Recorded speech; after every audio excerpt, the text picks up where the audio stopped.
Do you have a pet dog? What breed is it? What do you like most about it? I too have a pet dog. It is a Saint Bernard. We call it Marcus. It is a huge, handsome dog, but quite lazy and stupid. Anyone who has met Marcus will not believe that he recently had an idea. It was certainly the first idea he has ever had, and I can't imagine how he got it. The idea had something to do with making life easy for Saint Bernards. It is Marcus's belief that a day should consist of 16 hours of sleep, 16 hours of rest, and 2 hours of intensive eating. However, Marcus is occasionally called on to work, if you could call it work. He is occasionally called to take a walk after breakfast as far as the nearest corner and back.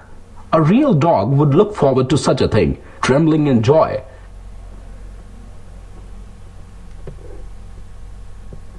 But to Marcus, it was nothing less than slavery.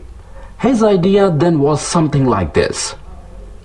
If I were deaf, I couldn't hear when they called me for my walk. And they wouldn't be able to move me because nothing can move me. So, I will pretend to be deaf. One morning, Marcus put his plan into action. My wife came to me with a disturbed look on her face. Poor Marcus has gone deaf. Deaf? But he could hear perfectly well last night. I went into the kitchen and called him lovingly. Coming for a walk, Marcus? Marcus, like a perfect actor, gazed at me pathetically. It looked as though he was dying to hear what I was saying. After a good deal of shouting, we left him where he was.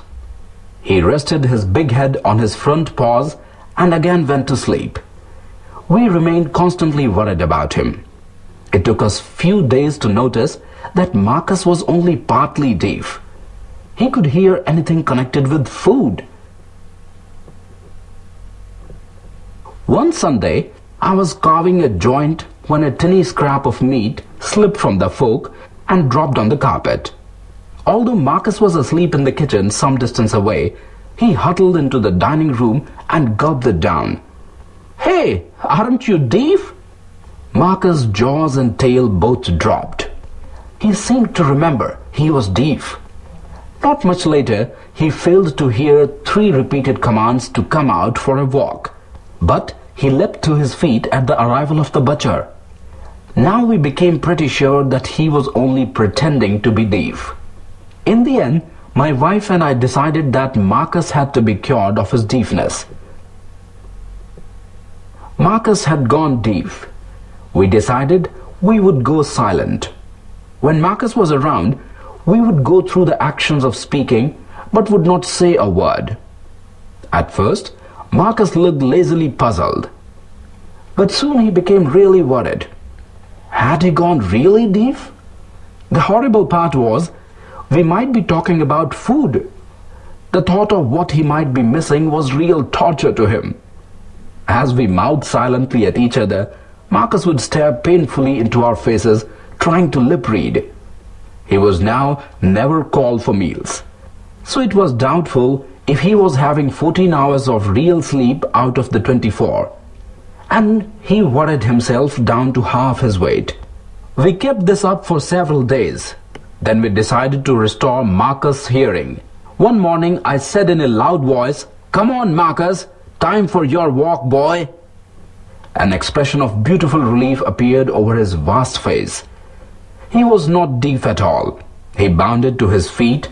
He frisked to the gate like a lively pony.